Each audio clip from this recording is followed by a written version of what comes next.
Hello everyone. Have you ever wondered how health experts predict a food crisis before it even happens? Or how a single child's growth chart can reveal so much about their future? Today we are going to explore exactly that through the topic of nutritional surveillance and growth monitoring, moving from population level radar to individual action.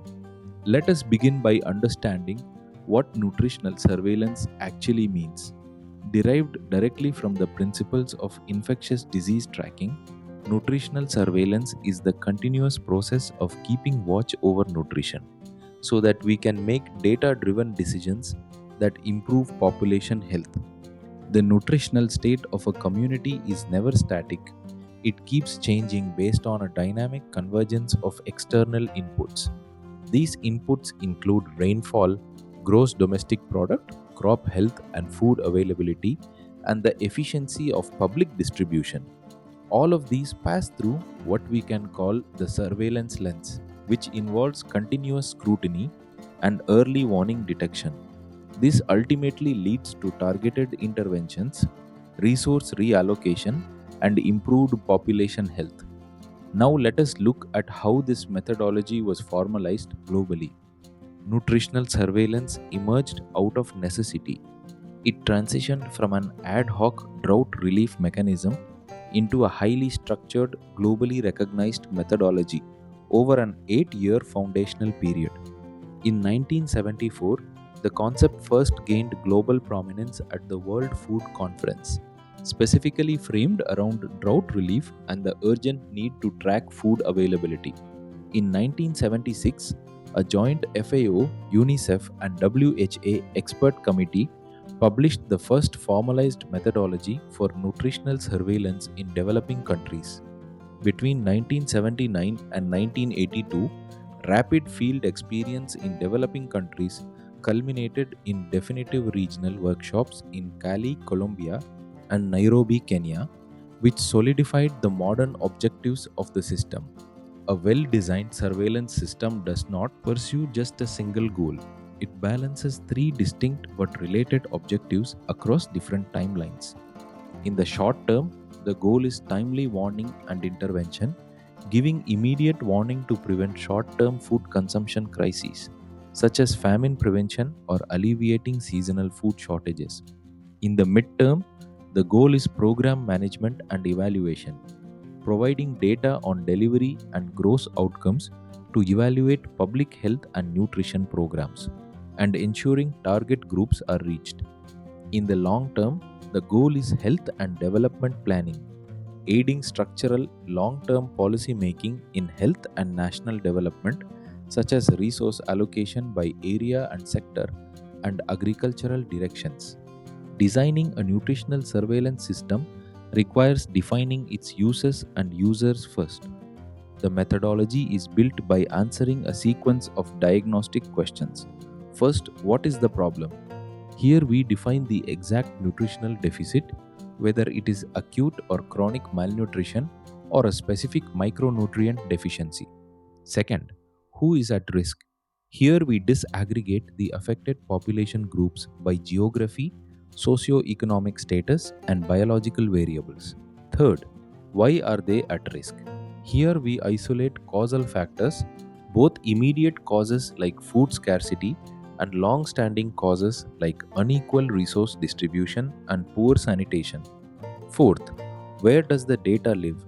This data can come from health planning sources like household surveys and records, program management sources like interviews and administrative records, or timely warning sources like rainfall data, market prices, and employment metrics. Fifth, how is food supplied? Here we assess the mobilization of existing stores, aid, and agricultural production. Nutritional surveillance is an ongoing living process of constant scrutiny and application. It operates as a continuous pipeline of data and response. It begins by identifying the population, targeting the specific community in focus. Then comes data collection, extracting raw metrics from the field. This is followed by transit, securely moving data from localized collection points to central hubs. Next is processing, where we aggregate and clean the incoming data streams. Then comes interpretation, analyzing the data for trends, anomalies, and critical thresholds. This leads to response and planning, formulating actionable public health interventions based on insights. Then comes improvement, executing interventions to alleviate malnutrition in the target area. And finally, further implementation, refining the surveillance mechanisms and scaling up the methodology. This cycle repeats continuously, just like an infinity loop. Effective surveillance requires both looking at historical outcomes to assess damage and tracking early indicators to predict future deterioration. On one side, we have outcome indicators, which give us a rear view.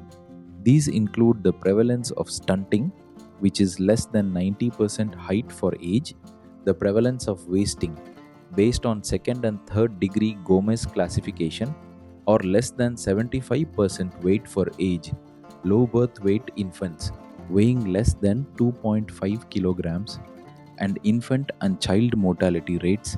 On the other side, we have early warning indicators which act like a windshield view.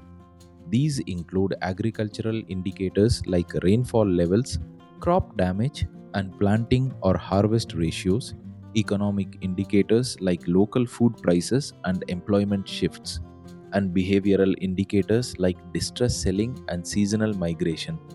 All this data comes from two main providers: administrative sources like clinics, schools, and vital statistics, which are abundant and disaggregated to the village level but of unknown representativeness, and sample surveys at the household level, which are highly integrated with known representativeness, but their high cost precludes local disaggregation. Now, let us zoom in from the population to the individual child through growth monitoring. Popularized by David Morley in the 1960s and 70s, growth monitoring is the regular observation of an individual child's growth. It shifts the focus from prevailing cure to proactive care. This is best represented through the road to health chart, where a child's weight is plotted against time or age. There is a safety zone and within it a danger zone. Any infant who fails to gain weight for 1 month or a child who fails to gain weight for 2 months requires urgent medical attention.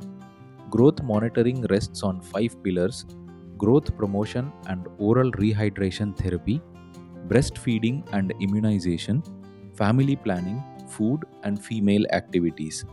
In terms of frequency, a child is weighed monthly during the first year, every 2 months during the second year, and every 3 months thereafter up to 5 to 6 years of age.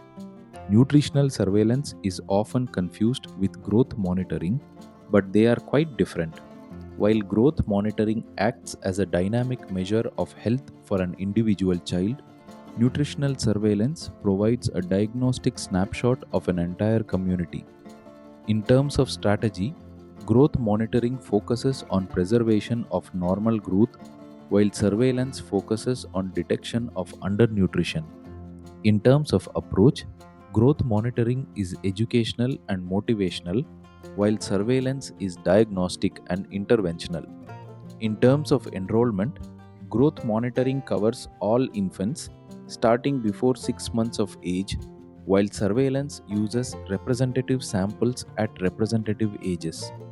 In terms of numbers analyzed, growth monitoring works with small groups of 10 to 20, while surveillance can work with any size, though 50 to 100 is most efficient. In terms of response time, growth monitoring offers a brief and immediate resumption of normal growth, while surveillance requires a long, community-wide regain of good nutrition.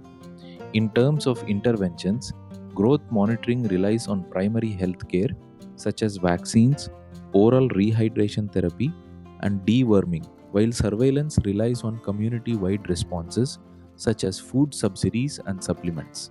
And in terms of referral, growth monitoring refers children to the health system for checkups, while surveillance refers cases to malnutrition rehabilitation centers.